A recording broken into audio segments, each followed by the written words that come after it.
জানালার বাইরে একটা শালিক এসে বসেছে, গুটি গুটি পায়ে এগিয়ে আসছে। একটু ভয়ও নেই মনে। গ্রিলের অন্য পাশে পটিতে নারকেল মুড়ি রাখা, পাশে চায়ের কাপ। জড়িয়ে গেছে বহুক্ষণ, মুড়িগুলোও নেতিয়ে গেছে। মেয়েরা কিছুক্ষণ একদৃষ্টিতে পাখিটার দিকে তাকিয়ে রইল, তারপর এক মুঠো মুড়ি তুলে আস্তে করে ছড়িয়ে দিল জানালার বাইরে। পাখিটা গুটি গুটি পায়ে এগিয়ে এলো, একটু কাজে আরো একটু, তারপর খেতে লাগলো। এবারও দূরের রাস্তার দিকে তাকালো। সকাল থেকে জানালার ধারে বসে আছে। সুমনা কয়েকবার খেতে ডেকেছে, যেতে ইচ্ছে করেনি। পরে চা আর মুড়ি দিয়ে গেছে, সেটাও মুখে দেয়নি। পাখিটা কি আয়েশ করে খাচ্ছে। আর এক মুঠো তুলে ছড়িয়ে দিল ও। পাশের কার্নিস থেকে কয়েকটা কাক আর চড়ুই পাখি তাকিয়ে আছে, বোধহয় আসবে কিনা ঠিক করতে পারছে না। মেয়েরা আবার বাটিতে হাত দিল, কিন্তু আর তুলতে পারলো না। তার আগে কেউ একজন পাশ থেকে বলল, এই যা, যা এখান থেকে, অলক্ষী পাখি, যা দূর হ। মেয়েরা চমকে তাকালো। বড় চাচি। চাচি কাছে এসে ওর মাথায় হাত রাখলো, তারপর বলল, কি চিতো খেলি না? এমন করলে চলবে? শরীর ঠিক রাখতে হবে তো। আর ওই অলক্ষণী পাখিটাকে একটুও খাবার দিবি না, জানিস না তুই এক শালিকে দুঃখ হয়। মীরা জবাব দিল না। আর কি দুঃখ হবে ওর? যা হবার তো হয়েই গেছে। গত 10 দিনে আশিকের সঙ্গে ওর কোনো রকম যোগাযোগ হয়নি। এতবার ফোন করেছে, প্রতিবারেই ফোন বন্ধ দেখায়। সেদিন ভোরবেলা উঠে মীরা বিশ্বাসই করতে পারেনি যে আশিক ওকে বিদায় না দিয়ে এভাবে চলে যাবে। গাড়িতে ওঠার আগে ভীষণ কান্না পাচ্ছিল ওর। একটা সময় আর পারেনি, সত্যি সত্যি কাঁদতে শুরু করেছিল। ওর থেকে অবশ্য বেশি কাঁদছিল রোজিনা আর আফসিন। আরিফ সাহেবের গলা ভার হয়েছিল। উনি কাছে এসে মীরার মাথায় হাত রেখে বলেছিলেন, আরে পাগলি মেয়ে, বাপের বাড়ি যাওয়ার আগে কেউ কাঁদে? সবাই তো শ্বশুর বাড়ি আসার আগে কাঁদে। আফসিন মীরাকে জড়িয়ে ধরে বলেছিল, ভাবি তুমি তাড়াতাড়ি চলে এসো, তুমি না থাকলে ভালোই লাগে না। মীরা বারবার এদিক ওদিক তাকাচ্ছিল, ভেবেছিল হয়তো আশিক আশেপাশেই কোথাও গেছে। ও বেরোনোর আগে ঠিক চলে আসবে। আরিফ সাহেবও অপ্রস্তুত হচ্ছিলেন। শেষমেশ বললেন, তুমি রওনা দিয়ে দাও। ওই পাগল ছেলের কথা আর বলো না, কাউকে বিদায় দিতে পারে না, ফোনে কথা বলে নিও। মীরা ফোন করেছিল, একবার নয় অসংখ্যবার। আশিক ফোন ধরেনি। পরের দিন ফোনটা বন্ধ দেখাচ্ছিল। বাড়ি ফেরার পর মাকে নিয়ে দুদিন ভীষণ ব্যস্ততার মধ্য দিয়ে গেছে। এর মধ্যেও ফোন করেছে কয়েকবার, প্রতিবারই ফোন বন্ধ ছিল। দুদিন হাসপাতালে রেখে মাকে ছেড়ে দিল। তেমন সিরিয়াস কিছু হয়নি, তবে ডাক্তার বলেছে উনি অনেক অযত্ন করেন, প্রেশার অনেক লো, আলসারও ধরা পড়েছে। অনেক যত্নে রাখতে হবে, ঠিকমতো খাওয়া দাওয়া করাতে হবে। ফেরার পর থেকে মা কেমন খিটখিটে হয়ে গেছে। শুধু তাই নয়, যখন যা মনে আসে তাই বলে। মীরা জবাব দেয় না। এমনিতেই মায়ের মন খারাপ। ওর বিয়ের পর থেকে ভীষণ রকম ইনসিকিউরিটিতে ভুগছে। ব্যাপারটা যে কেউ বোঝে না তা নয়। বড় চাচা মায়ের সঙ্গে কথা বলেছে তার সম্পত্তি তাকে বুঝিয়ে দেবে। সেটাতেও রাজি না, আমার কথা শোনাতেও ছাড়ছে না। মীরা আজকাল একটু দূরে দূরেই থাকে। ওকে দেখলেই মা কেমন উত্তেজিত হয়ে যায়, অনেক কথা বলে। প্রথম দিকে আরিফ সাহেব প্রতিদিন ফোন করে খোঁজ নিতেন, গত কদিন ধরে সেটাও করছেন না। এটা নিয়েও মায়ের অভিযোগের শেষ নেই। আজ সকালে খেতে ডাকার পর মীরা সিঁড়ি দিয়ে নামতে নামতেই শুনেছিল মা বলছে, দুদিন ফুর্তি করে মন ভরে গেছে, আর ভালো লাগবে কেন? যা ঘটানোর তা তো ঘটিয়েই ফেলেছে, আর রেখে কি করবে, তাই ফেলে রেখে গেছে। শুনলে শুনুক, জন্যই তো হয়েছে এসব। অফিসে গিয়েছিল না, এসব করতেই তো গিয়েছিল। কেমন এখন মজাটা বুঝো? আমার কপাল খারাপ, মা হয়ে ফেলে তো আর দিতে পারি না। লজ্জায় মীরার ইচ্ছে করছিল মরে যেতে, আর নিচে যেতে পারেনি ও। উপরে উঠে জানালার ধারে বসেছিল। এখানে এসো কাউকে কিছু জানায়নি ও, কিন্তু বড় চাচি কি করে যেন ধরে ফেললো। মাকে হাসপাতাল থেকে আনার একদিন পর দুপুরে ঘুমিয়েছিল মীরা। ঘুম ভেঙে দেখলো বড় চাচি চা নিয়ে এসেছে। একটু লজ্জা পেয়েছিল, অবাকও হয়েছিল। বড় চাচির সঙ্গে ওর সম্পর্কটা সহজ নয়, বিশেষ করে যখন থেকে সৌরভের সাথে বিয়ের ধোঁয়াটা উঠেছিল। বরাবর অবশ্য এমন ছিল না। ছোটবেলায় ও চাচির আশেপাশে ঘুরঘুর করত। কত কি খেতে মন চাইতো, চালতার আচার, কুমড়ার মোরব্বা, বাদামের শরবত। মা এসব করতেই পারতো না, সব আবদার ছিল তার কাছে। চাচি মুখ ছামড়া দিত, কথা শোনাতো, কিন্তু দিন শেষে ঠিকই বানিয়ে দিত। মীরা উঠে বসলো, শরীর ভরা আলস্য। চাচি পাশে বসে বলল। কি রে, কমাস? মীরা একটু চমকালো, কথা এড়িয়ে গিয়ে চায়ের কাপে চুমুক দিল। চাচি আবারও জানতে চাইলো। কি রে, কিছু বলিস না যে? ভুলে যাস না, তোরা 3 বোন, কিন্তু আমার হাতেই বড় হয়েছিস। 3 বারে আমি তোর মাকে আগলে রেখেছি। মীরা লুকায়নি, সবই বলেছিল। সঙ্গে এটাও বলেছিল এখনই কাউকে কিছু না জানাতে। কিছু জটিলতা আছে, ঢাকায় ফিরে ডাক্তার দেখিয়ে তারপর সবাইকে জানাবে। চাচি কথা রেখেছিলেন, কাউকে জানাননি। তবে মীরা অবাক হয়ে লক্ষ্য করেছে এরপর থেকে চাচি ওর প্রতি বিশেষ যত্ন নিচ্ছে।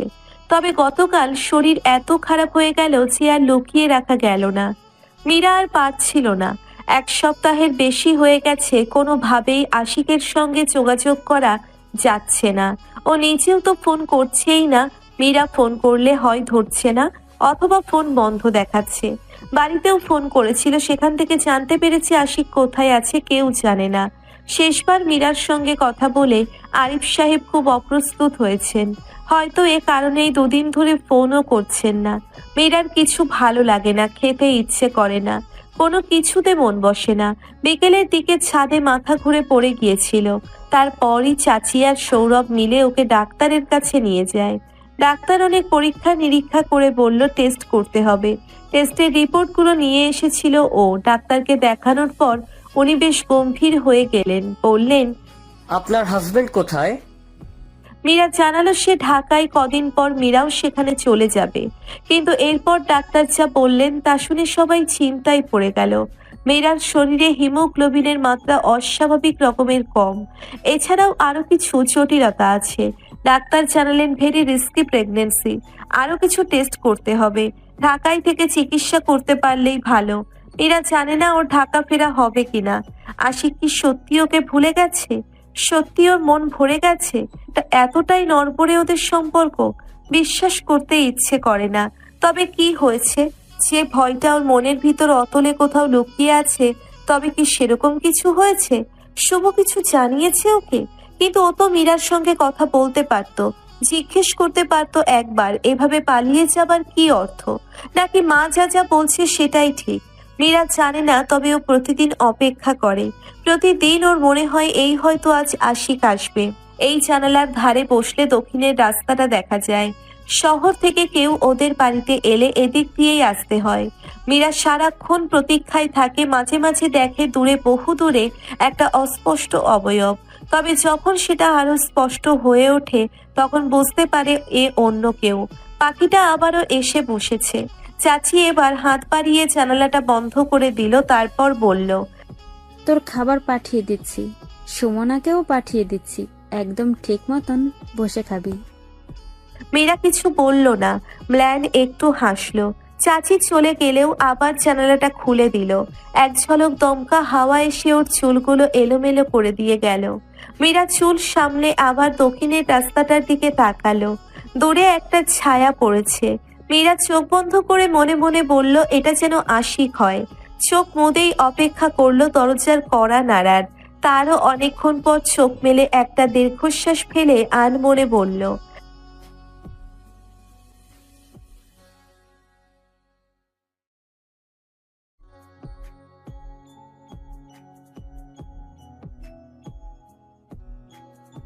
তুমি এখানে? এই মুহূর্তে এই মানুষটিকে ও ঠিক আশা করেনি। সামনে দাঁড়িয়ে থাকা মানুষটার চোখেও একই রকম বিস্ময়। সে একটু শ্লেষের সঙ্গে বলল, তোর কাছ থেকে আমি এটা আশা করিনি আশিক। আশিক একটু থমকে গেল, তারপর বলল, কি আশা করিসনি? কিংবা আমার প্রশ্ন করা উচিত, কি আশা করেছিলি তোরা আমার কাছ থেকে? আমি জানি না আমরা বলতে তুই ঠিক কি মিন করেছিস। তবে আজকে তোকে একটা সত্যি কথা বলবো। কিসের সত্যি কথা? চল বাইরে গিয়ে কথা বলি। আশিকের যেতে ইচ্ছে করছিল না। কিন্তু খুব জানতে ইচ্ছে করছে মীরা কেমন আছে, তাই ও আর আপত্তি করলো না। হাঁটতে হাঁটতে দুজন জলের ধারে চলে গেল। অনেকক্ষণ নীরবে হাঁটালো দুজন। আশিকের খুব জানতে ইচ্ছে করছে মীরা কোথায় আছে, কেমন আছে, ওর টেস্ট রিপোর্টে কি এসেছে।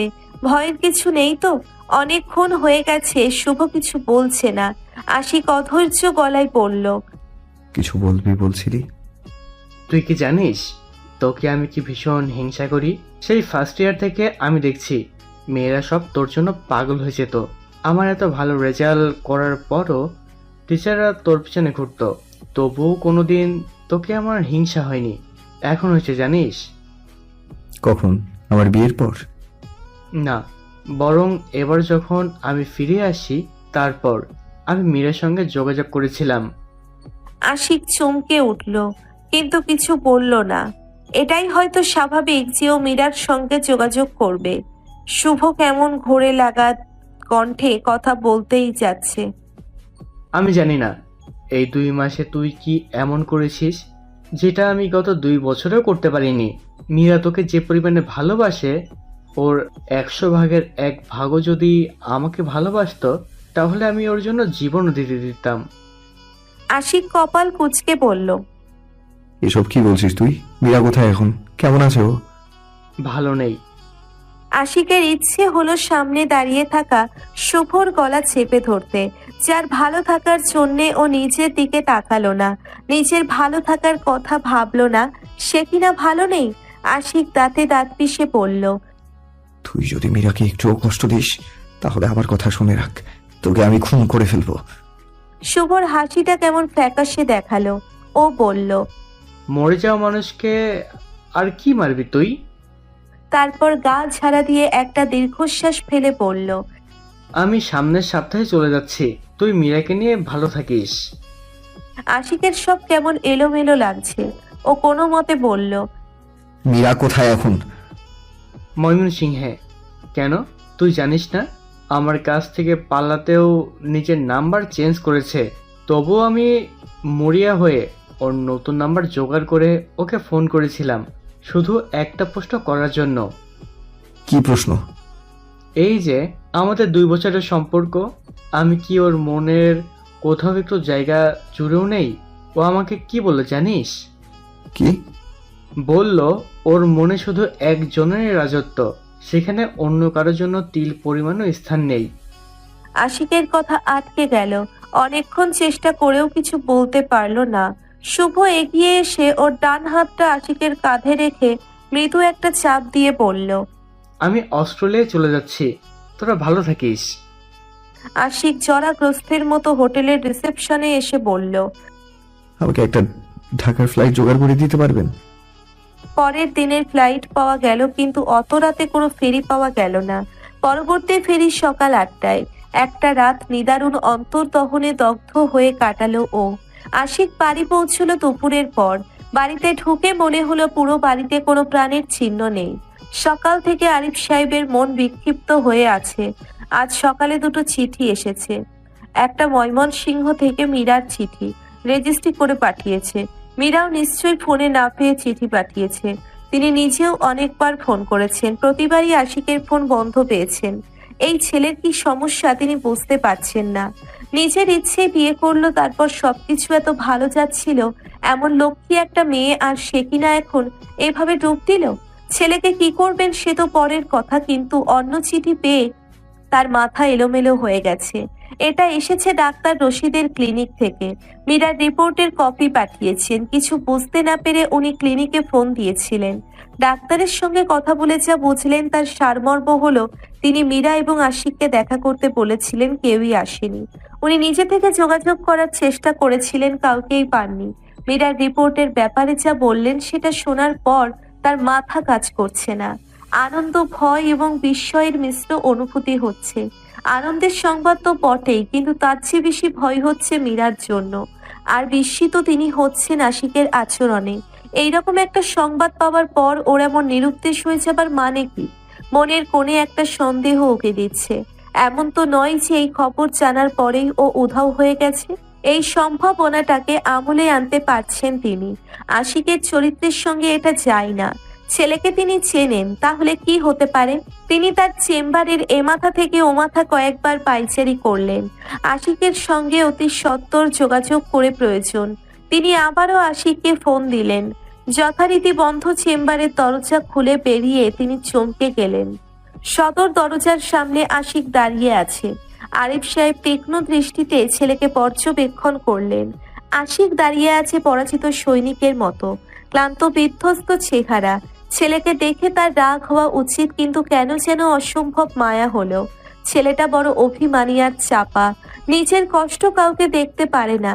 তিনি ছেলেকে ঘরে নিয়ে গেলেন। আশিক ঘরের এক কোণে দাঁড়িয়ে রইল, বসল না। তোমার একটা চিঠি এসেছে। চিঠি? আমার? হ্যাঁ, মীরা পাঠিয়েছে। আশিক কিছু বলতে যাচ্ছিল, আরিফ সাহেব ওকে থামিয়ে দিয়ে বললেন, আরো একটা চিঠি এসেছে ডক্টর রশিদের ক্লিনিক থেকে। মীরা রিপোর্টের কপি পাঠিয়েছেন। আশিক হাত বাড়িয়ে চেয়ারের হাতলটা ধরল, তারপর ভাঙা গলায় বলল, মীরার কি খারাপ কিছু হয়েছে বাবা? আমরা কাল ওকে আনতে যাচ্ছি, তুমিও চলো। কি হয়েছে ওর? আজকের দিনটা রেস্ট নাও, চিঠিগুলো পড়ো, সব বুঝতে পারবে।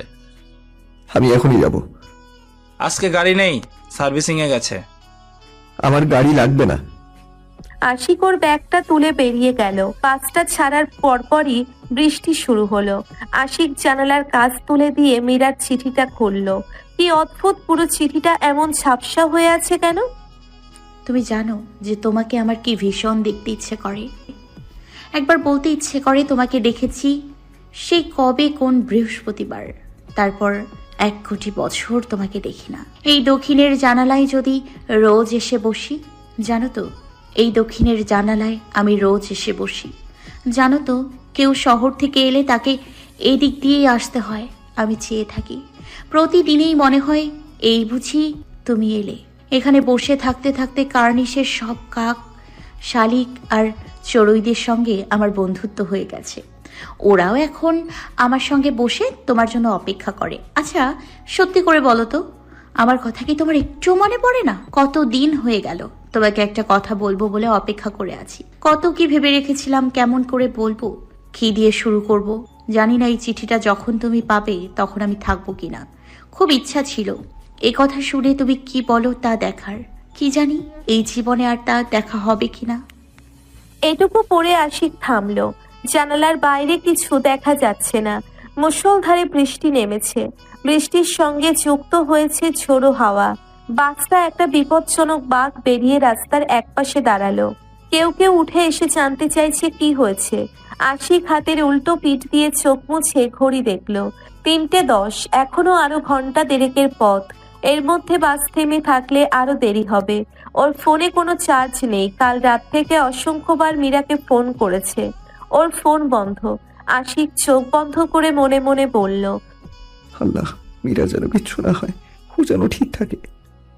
চোখ মেলে ও নিজেই আশ্চর্য হয়ে গেল। মায়ের মৃত্যুর পর থেকে ওর ঈশ্বরের অভক্তি জন্মেছিল। তীব্র অভিমান নিয়ে সৃষ্টিকর্তার সঙ্গে সমস্ত সম্পর্ক ছিন্ন করেছিল। কিন্তু আজ এই পরিস্থিতিতে এসে অনুধাবন করছে কি তুচ্ছ ওর অস্তিত্ব, আর কি পরম ক্ষমতাধর মহান সৃষ্টিকর্তা।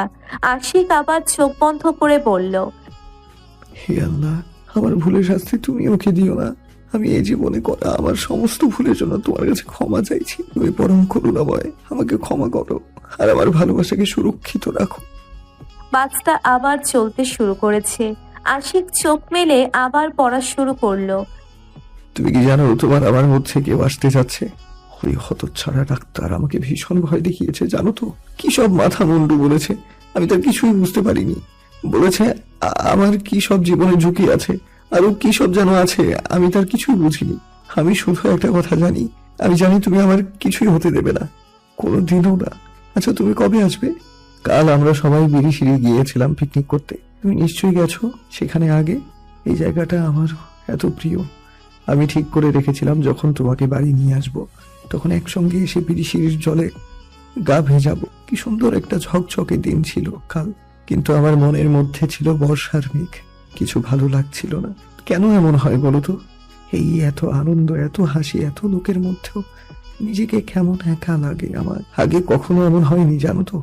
কি যে হলো আমার, আমি নিজেও জানি না ছাই, তোমার কথা এত বেশি মনে পড়ে, মন খারাপে, মন ভালোতে, একাকিত্বে, জনসমাগমে। আর কিভাবে বুঝাই বলতো? এখন কেন যেন মনে হয় তুমি আর আসবে না, আর কোনোদিনও তোমাকে দেখতে পাবো না, এই জীবনে হয়তো আর দেখাই হবে না। আচ্ছা বলো তো, আমি যদি না থাকি তখন কি তোমার আমাকে একটু মনে পড়বে না? আমার মাঝে মাঝে কি ইচ্ছে করে জানো? ইচ্ছে করে শুরু থেকে শুরু করি আমার জীবন। তোমাকে দেখলে ইচ্ছে করে মরে যাই, মরে গিয়ে পূর্ণ জল হই। কখনো তৃষ্ণার্থ হলে তুমি সেই জল যদি ছুঁয়ে দেখো, যদি তুমি আমার এই চিঠি পড়েছো, তার মানে তুমি ফিরে এসেছো। যদি সত্যি তুমি এটা পড়েছো, তাহলে আমি জানি আমার চাইতেও অনেক বেশি কষ্ট পাচ্ছ। তোমাকে একটা কথা বলি, তুমি মনের মধ্যে কোনো গ্লানি রেখো না। যদি আর কখনো আমাদের দেখা না হয়, তবু জানবে তোমার প্রতি আমার কোনো অভিযোগ নেই। আমি শুধু চেয়েছিলাম তোমার মনের অন্ধকার জগতে একটু আলোকিত করতে। কি জানি হয়তো আমি পারিনি। তুমি ভালো থেকো, তোমার বিরা। শ্যাওলা ধরা পুরনো দিনের ছাদের দক্ষিণের রেলিং ঘেঁষে একটা পেয়ারা গাছ, দুটো বিশাল পেয়ারা ঝুলছে। ছোট ছোট আরো কয়েকটা পাতার ফাঁকে আনাচে কানাচে উকি দিচ্ছে। একটু আগে বৃষ্টি হয়ে যাওয়াতে গাছের পাতা আর ফলগুলোতে খুশির আমেজ। মীরা পেয়ারা গাছটার কাছে এসে পেছন ফিরে দাঁড়ালো। প্রতিদিন এখানে দাঁড়িয়ে দক্ষিণের রাস্তার দিকে তাকিয়ে থাকে ও। আজ থেকে ঠিক করেছে আর ওদিকে তাকাবে না। এত আশা ভঙ্গ আর নিতে ইচ্ছে করে না। ছাদে আসার আগে চাচি বারবার নিষেধ করেছিলেন, বলছিলেন বৃষ্টির কারণে ছাদ পিচ্ছিল হয়ে আছে। মীরা অবশ্য এমন কিছু দেখতে পেল না, বরং বৃষ্টি হয়ে যাওয়াতে ধুয়ে মুছে ছাদটা কেমন পরিষ্কার হয়ে আছে। মৃদু হাওয়া বইছে, বৈশাখেও চৈত্রের আমেজ। সেই দিনটাও এমনই ছিল। এমনই এক চৈত্রের সন্ধ্যায় ওরা কাছে এসেছিল। এখন মনে হয় কত যুগ কেটে গেছে, আর কি আসবে না ওর জীবনে সেই রকম সোনালি দিন। ডান দিকে একটি বড় কামিনী গাছ, ঝেঁপে ফুল এসেছে এই বছর। কি মিষ্টি সুগন্ধ ছড়িয়েছে চারিদিকে। বৃষ্টি ভেজা কামিনী ফুলের গন্ধে বাতাস ম ম করছে। মীরা অস্ফুটে বলল, বইছে আবার চৈতালি হাওয়া, গুমড়ে ওঠে মন। পেয়েছিলাম এমনই হাওয়ায় তোমার পরশন। তেমনি আবার মহুয়া পৌ, তেমনি আবার মহুয়া মৌ, মৌমাছিদের কৃষ্ণ পৌ। পান করে ওই ঢুলছে নেশায়, দুলছে মহুল বন। ফুল শৌখিন দক্ষিণ হাওয়ায় কানন উচ্চাটন। কোথায় তুমি, কোথায় আমি, চৈত্যে দেখা সেই। কেঁদে ফিরে যায় যে চৈত্য, তোমার দেখা নেই। কণ্ঠে কাঁদে একটি স্বর, কোথায় তুমি বাঁধলে ঘর। এমনই করে জাগছে কি রাত আমার আশাতেই, কুড়িয়ে পাওয়া বেলায় খুঁজি হারিয়ে যাওয়া খেই। আশিক যখন বাস থেকে নামলো তখন চারিদিকে ঝকঝকে আলো। ঘড়ির কাঁটা জানান দিচ্ছে 4:30 বাজে। এখান থেকে একটা সিএনজি নিলে আধা ঘন্টার মধ্যে পৌঁছে যাওয়ার কথা। আশেপাশে কোনো সিএনজি দেখা যাচ্ছে না। এখানেও বোধহয় বৃষ্টি হয়েছিল, সেই কারণেই হয়তো বাস স্ট্যান্ডটা একদম ফাঁকা। কোনার দিকে একটা সিএনজি দাঁড়িয়ে আছে। আশিক উঠতে নিলে চালক জানালো যে একটু পরপর স্টার্ট বন্ধ হয়ে যাচ্ছে। ওকে রিক্সা নিতে বলল। কাছাকাছি কোনো রিক্সাও দেখা যাচ্ছে না। তাছাড়া রিক্সায় গেলে প্রায় ঘন্টা খানেক লেগে যাবে। এমনিতেই খুব অস্থির লাগছে, তাই আর দেরি না করে উঠে পড়ল। মনে হচ্ছে এটা ওর জীবনের দীর্ঘতম জার্নি। পথ যেন শেষই হচ্ছে না। আশিক অধৈর্য কণ্ঠে জানতে চাইল, আর কতক্ষণ লাগবে? এই তো আয়সা পড়ছি। আর একটা বাঁক নিলেই মীরাদের বাসার গলি। এরপর আর 1 কিলোমিটারের মতন। বাঁকটা ঘুরতেই সিএনজি বন্ধ হয়ে গেল। আশিকের মনে হলো সিএনজি না, ওর হৃৎপিণ্ডটা বন্ধ হয়ে গেল। মীরা হাত বাড়িয়ে কামিনী গাছের একটা ডাল ধরলো। মাথাটা কেমন ঝিমঝিম করছে, শরীরটা এমন হালকা লাগছে কেন। সামনে তাকিয়ে দেখলো কোথা থেকে একটা শালিক পাখি গুটি গুটি পায়ে এগিয়ে আসছে। মীরার বুকের ভিতরটা কেঁপে উঠল। এই অলক্ষণে পাখিটা এখানে কেন এলো? চাচি বলছিলেন এক শালিকে দুঃখ হয়। তবে কি সত্যি খারাপ কিছু হতে যাচ্ছে? আশিকের কিছু হয়নি তো? আশিক ওর ব্যাগটা কাঁধে নিয়ে প্রাণপণ দৌড়ে যাচ্ছে। পথ যেন না কমে আরো দীর্ঘ হচ্ছে। দূরে অস্পষ্টভাবে মীরাদের বাড়িটা দেখা যাচ্ছে। ছাদের রেলিং বেয়ে গোলাপি বাগান বিলাসের ঝাড় নেমেছে। বাড়িটা যত কাছে আসছে ওর বুকের ভিতরের অস্থিরতা ততই বাড়ছে। কেন মনে হচ্ছে মীরা ঠিক নেই, ওর ভীষণ বিপদ। দুর্বল কামিনী গাছের ডাল বেশিক্ষণ মীরার ভার বইতে পারল না। ছাদের ভেজা মেঝেতে পড়ে ওর শরীরটা কেঁপে উঠল। ঝাপসা চোখে দেখলো শালিক পাখিটা এখনো ওখানেই দাঁড়িয়ে আছে, নিশ্চল হয়ে। ওর চোখ বুজে এলো। জ্ঞান হারানোর আগেও দেখলো কোথা থেকে আরেকটা শালিক এসে আগের পাখিটার পাশে দাঁড়িয়েছে। মীরা হাত বাড়িয়ে পাখি দুটোকে কাছে ডাকলো। পাখি দুটো এলো না। তারা ভীষণ মগ্ন নিজেদের মধ্যে। পরিশিষ্ট বইমেলায় ঢুকে মীরা হতভম্ব হয়ে গেল। গেট থেকে শুরু করে স্টল পর্যন্ত অজস্র মানুষের বিশাল লম্বা লাইন। মীরার পরনে হালকা বেগুনি শাড়ি। ওর হাতের মধ্যে হাত জড়িয়ে রেখেছে ওদের 5 বছরের ছেলে মাসুক। ওর চোখে রাজ্যের বিষময়। ও পাশ ফিরে মাকে বলল, এতগুলো মানুষ কি বাবার জন্য দাঁড়িয়ে আছে মা? মীরা একটু হাসলো, তারপর বলল, তাই তো মনে হচ্ছে, চলো তো দেখি। মীরা লাইনে না দাঁড়িয়ে স্টলের দিকে এগিয়ে গেল। লাইনে দাঁড়িয়ে থাকা অপেক্ষারত মানুষগুলো বিরক্তি নিয়ে তাকাচ্ছে। দূরে স্টলের ভেতর আশিককে দেখা যাচ্ছে, ব্যস্ত সমস্ত হয়ে পাঠকদের অটোগ্রাফ দিতে। সামনে তাকিয়ে আশিক থমকে গেল, হাত নেড়েও হাসলো। এত বছর পরেও এই হাসি দেখলে ওর বুকের মধ্যে কাঁপন ধরে। আশিক স্টল থেকে বেরিয়ে এসে মীরার হাতে একটা বই দিয়ে বলল, মীরা, এটা লেখক কপি, তুমি এখানে অটোগ্রাফ দাও। মীরা এবার আর অবাক হলো না। এটা আশিকের 5ম বই। প্রতিবার ও এই কাজই করেছে। মীরা প্রথম পাতাটা খুলে দেখলো, সেখানে লেখা, উৎসর্গ আমার মীরাকে। তারপরের পাতায় লেখা, কে চায় সোনার খনি তোমার বুকের এই স্বর্ণ চাপা পেলে, তোমার স্বীকৃতি পেলে কে চায় মঞ্চের মালা, কে চায় তাহলে আমার মানপত্র তোমার হাতের চিঠি পেলে, তোমার স্নেহের ছায়া পেলে বলো কে চায় বৃক্ষের ছায়া, তোমার শুশ্রূষা পেলে কে চায় সুস্থতার ছাড়পত্র বলো, বলো না তোমাকে পেলে কোন মূর্খ চায় শ্রেষ্ঠ পদ, কে চায় তাহলে বলো স্বীকৃতি বা মিথ্যা সমর্থন, তোমার প্রশ্রয় পেলে কে চায় লোকের করুণা, বলো কে চায় তোমাকে ফেলে স্বর্ণ মুদ্রা কিংবা রাজ্যপাট, বলো না তোমাকে পেলে কোন মূর্খ অন্য কিছু চায়, কে আর তোমার বুকে স্থান পেলে অন্যখানে যায়।